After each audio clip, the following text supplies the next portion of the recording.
ולוגרת או שוולוגיום. לא, יותר כמו ולוגרת.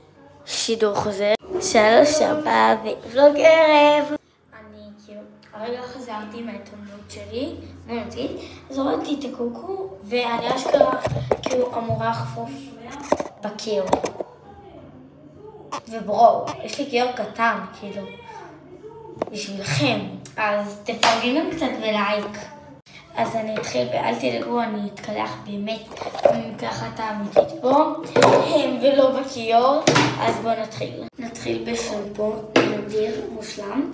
זה עושה, אגב, ברק השיער, אני ממש כאילו מציעה לקנות. יש עוד אחד שזה מרכך. זה עושה ממש עובד את העבודה, מוריד קשרים בקלות, ועושה ברק מושלם נדיר. זה שמקלב ברק השיער, כי אני כל יום כאילו, אני לא כל יום חופפת, זה לא בריא, אבל בואו נתחיל ובלי חפירות.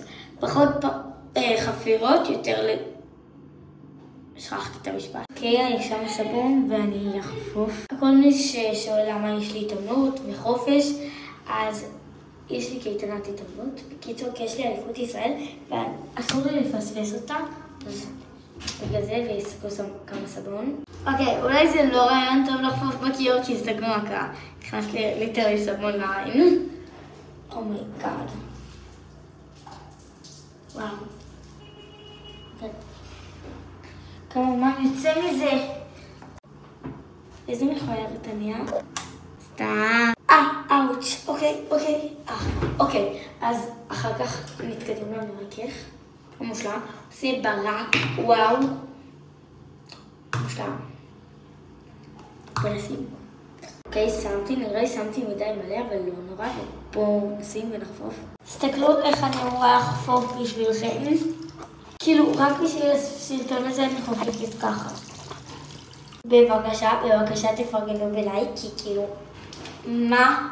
מי חופף ככה בכיור? אומייגאד. אחרי זה אני נותנת לשיער להתשבש, ואחר כך אני עושה פן. תסתכלו את השיער הנוראי שלי, ואני אחר כך, כאילו, ליטרלי תסתכלו, ואני אחר כך אסרק, ואעשה פן. הנה, אז סירקתי את זה עם המסריק המושלם הזה. תסתכלו, איזה ברק. התחיל להיות לי ברק. טוב, לא ממש עשיתי פן, רק ממש טיפונת ייבשתי את השיער. אני כבר עם פיג'מה והכל. וביוש, מקווה שנהנתם. ביוש.